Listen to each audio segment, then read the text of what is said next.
एक वर्ष किन्नर क्या रहे तुम तो क्षत्रियों के लक्षण ही भूल गए।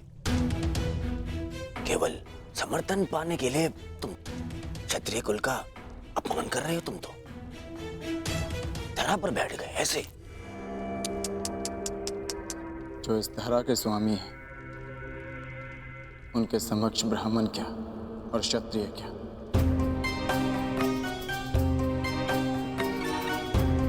ना मैं इस समय क्षत्रिय हूं और ना ही मेरे मन में समर्थन का लोभ।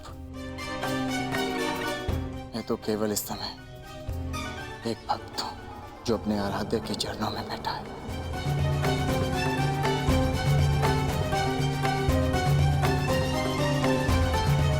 बैठो बैठो।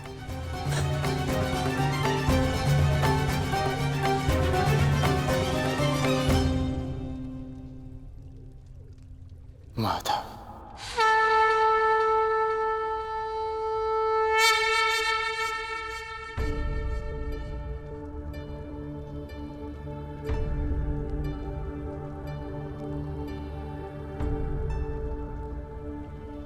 कब आए पार्थ?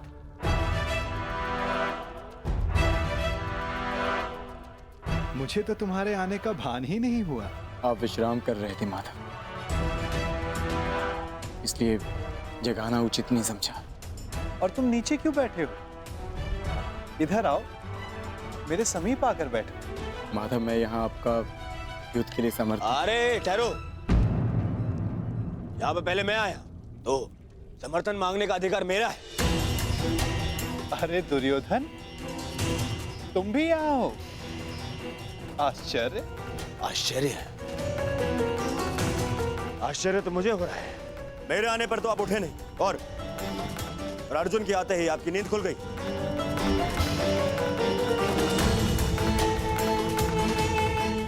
वासुदेव, मैं यहाँ अर्जुन से पूर्व उपस्थित हुआ हूं, इसलिए समर्थन मांगने का अधिकार पहले मुझे मिलना चाहिए।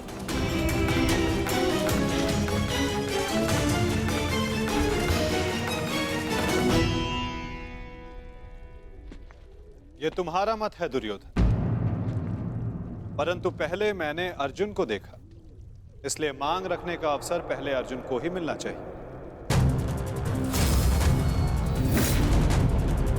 यही धर्म है। परंतु नियम यह था वासुदेव कि जो द्वारका पहले पहुंचेगा, आपका समर्थन उसी को मिलेगा। और मैं अर्जुन से पहले यहां उपस्थित हुआ हूं।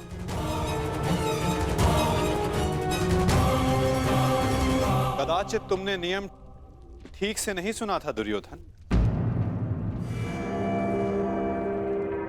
नियम यह था कि द्वारका पहुंचकर मेरे समक्ष आकर प्रथम जो समर्थन की मांग करेगा, मैं उसका साथ दूंगा। अब आप कुतर्क का सहारा ले रहे हैं वासुदेव।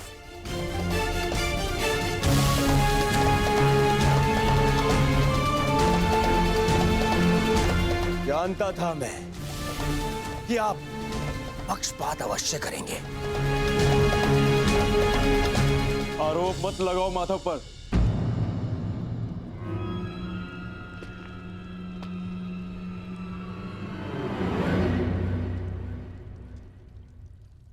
दुर्योधन सत्य कह रहा है माधव। मुझसे पूर्व ये यहां उपस्थित था, परंतु आपके पीछे बैठने के कारण आप इसे देख नहीं पाए। इसलिए समर्थन का पहला अवसर दुर्योधन को ही मिलना चाहिए।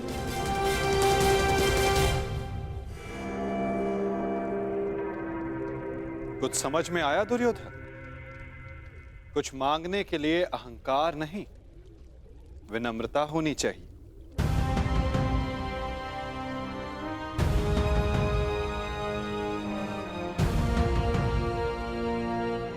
कहो, क्या चाहिए? मैं चाहता हूं कि आने वाले महायुद्ध में द्वारका हम कौरवों का समर्थन करे विनम्रता से।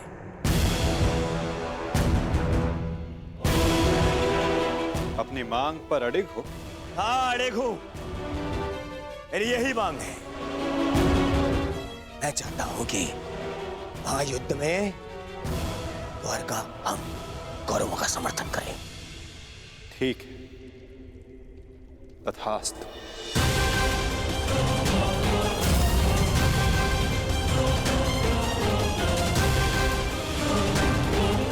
परंतु तुम्हारे इस वचन ने मुझे बहुत बड़ी उलझन में डाल दिया है दुर्योधन।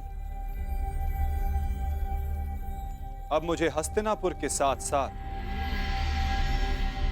इंद्रप्रस्थ की भी सहायता करनी होगी। असंभव! ये असंभव है। ये पक्षपात है। परंतु तुमने यही तो मांगा है गांधारी नंदन। मैंने वचन बोलने से पूर्व अपने मन की तुला पर उन वचनों को तौल लेना चाहिए दुर्योधन।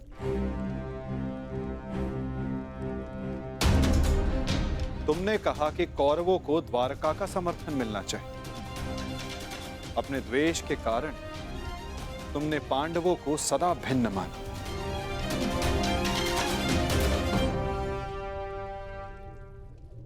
परंतु नीति अनुसार हर कुरु संतान कौरव है और पांडव भी उसी कुरु वंश के हैं जिसके लिए तुमने सहायता की मांग रखी है।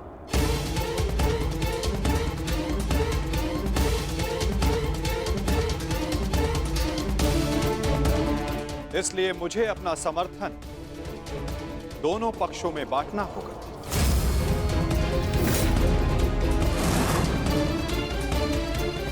इसलिए मुझे अपना समर्थन दोनों पक्षों में बांटना होगा।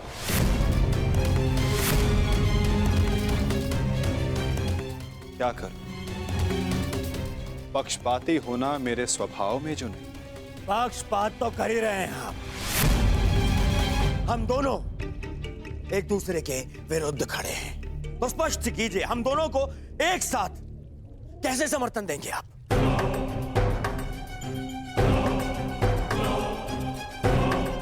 ये भी आपका कोई छल है?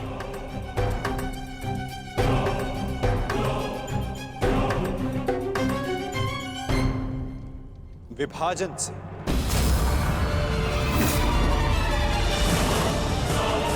पहली बार युद्ध को टालने के लिए मैंने विभाजन का सहारा लिया था और इस बार युद्ध में सम्मिलित होने के लिए विभाजन करूंगा। मैं द्वारिका की शक्ति को 2 भागों में विभाजित करूंगा।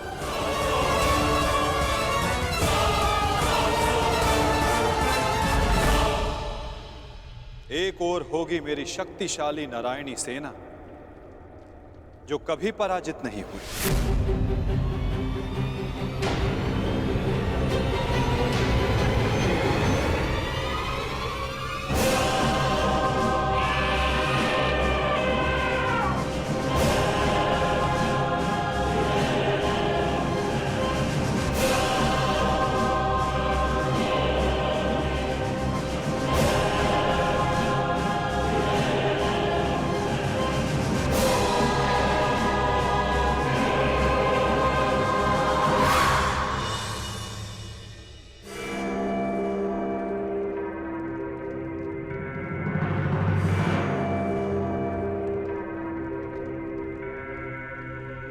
और दूसरी ओर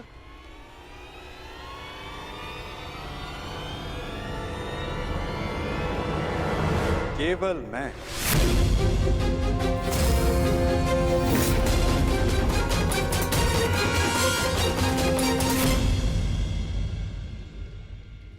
अकेला और निहत्था। मैं वचन देता हूं, किसी भी परिस्थिति में मैं इस युद्ध में अस्त्र नहीं उठाऊंगा।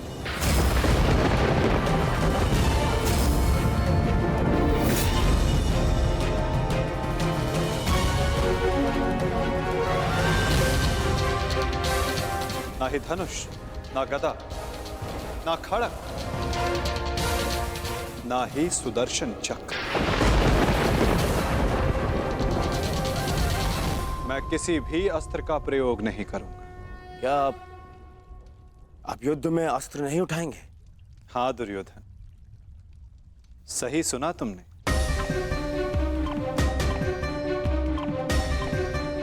मैंने निर्णय ले लिया है कि मुझे क्या चाहिए। नहीं दुर्योधन, पहले तुम्हें मांगने का अवसर नहीं मिलेगा। क्या? ये मांग कुरुवंश के मध्य हो रही है और अर्जुन तुम्हारा अनुज है, और धर्म कहता है कि मांगने का पहला अधिकार अनुज का होता है। कोई अनुज नहीं है, वो शत्रु है ये मेरा। और आपने ने कहा था जो आपके समक्ष पहले आएगा आपका समर्थन उसी को मिलेगा। मैंने अपना वचन निभाया दुर्योधन। तुमने कुरुवंश को समर्थन देने की मांग की और कुरुवंश के लिए मैंने अपनी शक्ति को 2 भागों में विभाजित किया। अब विषय नीति का है दुर्योधन, और नीति के अनुसार प्रथम मांगने का अधिकार अर्जुन को। यदि बात नीति की है तो इस अर्जुन का यहां आना ही नीति सम्मत नहीं है। किसी राज्य का राजा नहीं है वो। राजा तो तुम भी नहीं हो युवराज दुर्योधन, परंतु मैं अपने पिता महाराज धृतराष्ट्र का प्रतिनिधित्व करता हूं। और मैं अपने ज्येष्ठ भ्राता महाराज युधिष्ठिर का प्रतिनिधित्व करता हूँ। राजा है? कैसा राजा? 13 वर्ष पूर्व उनसे उनका सिंहासन छिन चुका है, और वही सिंहासन उन्हें मिले, इसलिए ये युद्ध हो रहा है।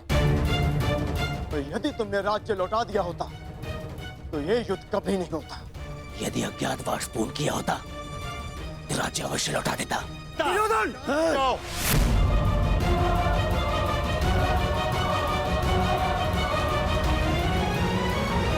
यदि अज्ञातवास पूर्ण किया होता तो राज्य अवश्य लौटा देता।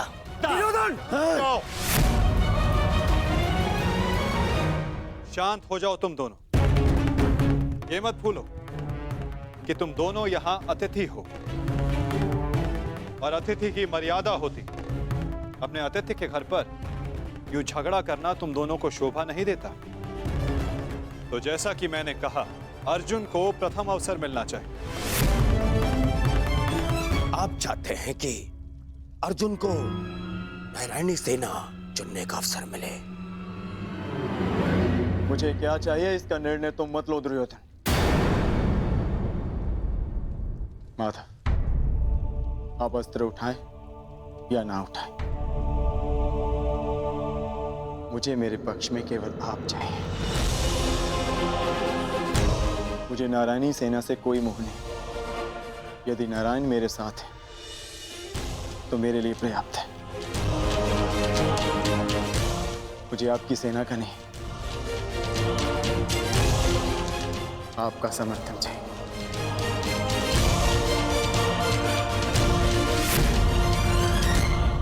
क्या आपको यह विनती स्वीकार है माता?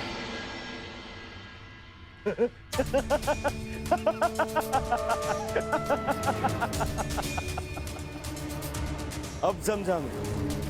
ये 12 वर्ष के वनवास ने तुम्हारा क्षत्रिय गुण ही नहीं, तुम्हारी बुद्धि भी हर लिए। मूर्ख। स्वयं मेरे गले में विजयश्री की माला पहना दी तुमने तो स्वयं अपनी पराजय का मार्ग चुन लिया। इतनी विशाल शक्तिशाली अपराजय सेना को ठुकराकर, और तुमने चुना निहत्थे कृष्ण को, जो अब कदाचित स्वयं की रक्षा भी नहीं कर पाएगा युद्ध में। दिख रहा है मुझे कि कैसे तुम 5 पांडवों के शवों पर अट्ठास मारकर उत्सव मना रहा हूं मैं।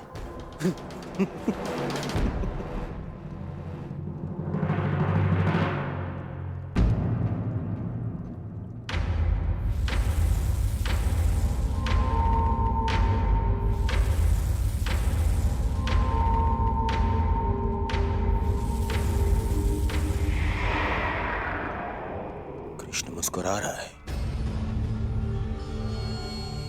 नहीं, नहीं, कुछ तो छल है। अब समझा। नारायणी सेना मुझे दे दी, जबकि उसके स्वामी तो आप स्वयं हैं। वो अपने ही स्वामी पर प्रहार कैसे करेगी? उल्टा वो तो हमारी ही सेना को हानि पहुंचाएगी। नहीं, ये छल है, छल है ये। नहीं दुर्योधन, यदि ऐसा होता तो मैं पहले ही तुम में से किसी एक को पूर्ण समर्थन दे चुका होता। पक्षपात ना हो, इसलिए मैंने अपनी शक्ति को 2 भागों में विभाजित किया है। परंतु क्या है ना वासुदेव, मुझे संदेह है कि आपकी ये सेना मेरा आदेश नहीं मानेगी। अवश्य मानेगी।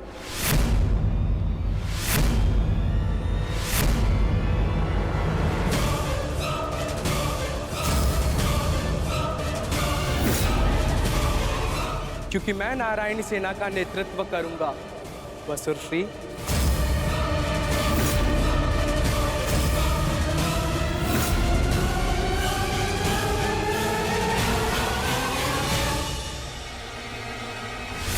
ना हो, इसलिए मैंने अपनी शक्ति को 2 भागों में विभाजित किया है।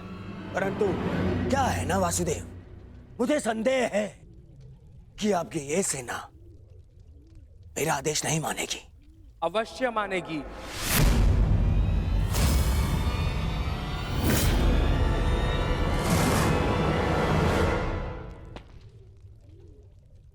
क्योंकि मैं नारायणी सेना का नेतृत्व करूंगा। मैं हस्तिनापुर की ओर से युद्ध में भाग लूंगा और नारायणी सेना का सेनापति बनकर निर्देश दूंगा। अब कोई छल नहीं कर पाएगा और ना ही कोई विद्रोह।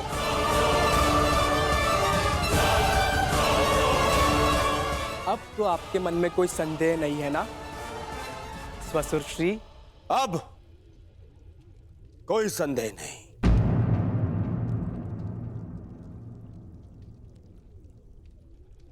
ये विभाजन मुझे स्वीकार है।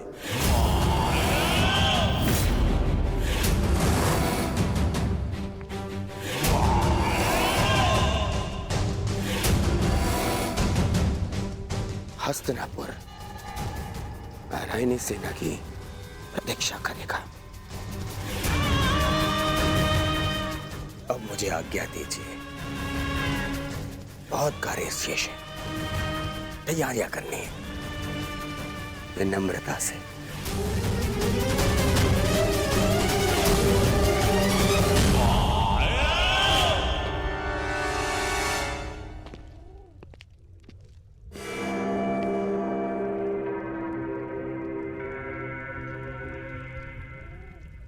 तुमने ऐसा क्यों किया पार्थ? मेरे समर्थन के लिए इतना बड़ा त्याग? मुझे ऐसा कुछ नहीं चाहिए माता जो मुझे आपसे दूर करे। ऐसी नारायणी सेना से क्या लाभ जिसमें नारायण ही ना हो? ये धर्म युद्ध है माता, और धर्म वहीं खड़ा होगा जहां आप होंगे।